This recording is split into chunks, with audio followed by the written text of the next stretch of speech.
touch, I could with just one touch, I could feel my body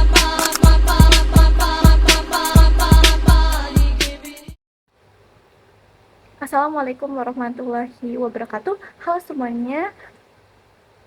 Pada video kali ini kita akan membahas tentang light surveying atau ilmu ukur tanah serta penggunaan alat teodolit dalam survei berdasarkan beberapa video yang telah saya tonton.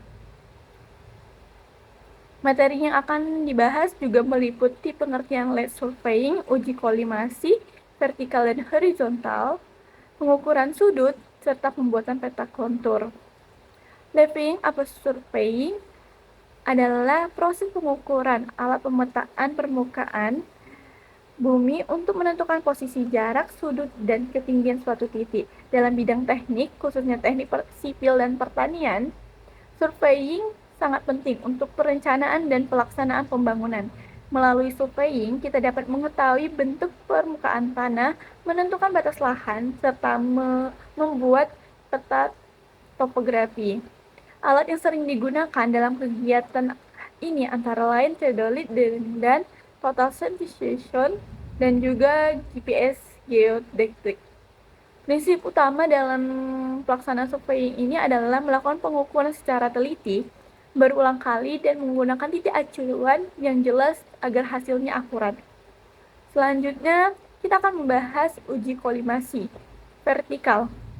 Uji ini bertujuan untuk memastikan bahwa garis bidik pada teodolit sejajar dengan sumber horizontal alat.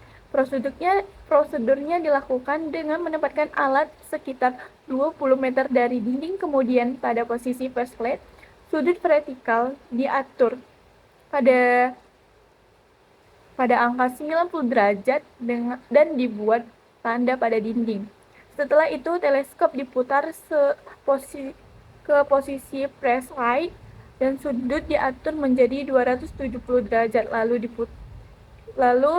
dibuat tanda 2.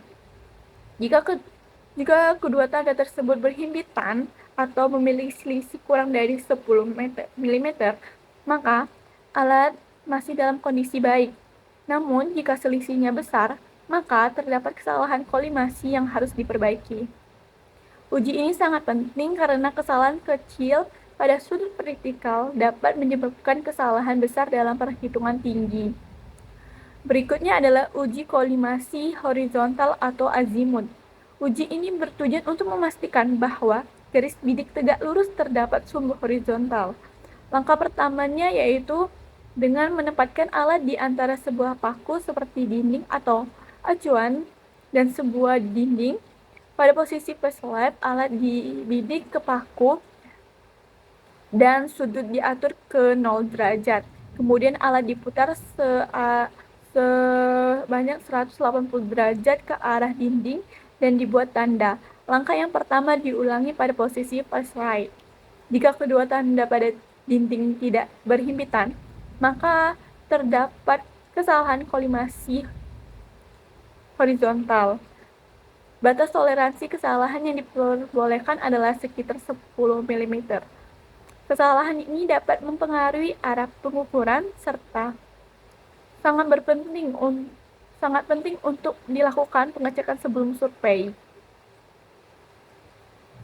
Selanjutnya kita akan masuk ke pengukuran sudut horizontal dan vertikal. Sudut horizontal dan vertikal dilakukan untuk mengetahui besaran sudut antara dua titik pada bidang datar.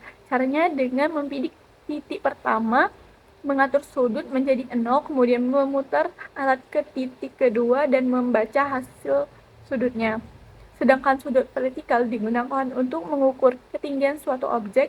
Sudut ini dapat berupa sudut elevasi atau sudut depresi. Dalam perhitungan beda tinggi digunakan rumus trigonometri, yaitu jarak dikalikan dengan tangen sudut vertikal. Metode ini memungkinkan kita mengukur tinggi objek tanpa harus menjangkaunya secara langsung. Pada bagian terakhir adalah pembuatan peta kontur. Peta kontur merupakan peta yang menggambarkan garis-garis ketinggian yang sama. Data tersebut kemudian dipetakan dan dihubungkan menjadi garis kontur. Peta ini sangat penting dalam perencanaan pembangunan karena dapat menunjukkan kemiringan tanah, arah aliran air, serta membantu dalam penghitungan volume tanah. Kontur yang dapat menunjukkan lereng yang curam, sedangkan kontur yang renggang menunjukkan lereng yang landai. Kesimpulannya, teodolit merupakan alat yang sangat penting dalam kegiatan surveying karena mampu mengukur sudut horizontal dan vertikal dengan tingkat ketelitian yang tinggi. Uji kolimasi perlu dilakukan untuk memastikan alat bekerja dengan akurat dan hasil pengukuran dapat digunakan untuk berbagai keperluan seperti pemetaan, perencanaan konstruksi, dan analisis topografi. Terima kasih telah menonton video ini. Semoga apa yang saya sampaikan bermanfaat.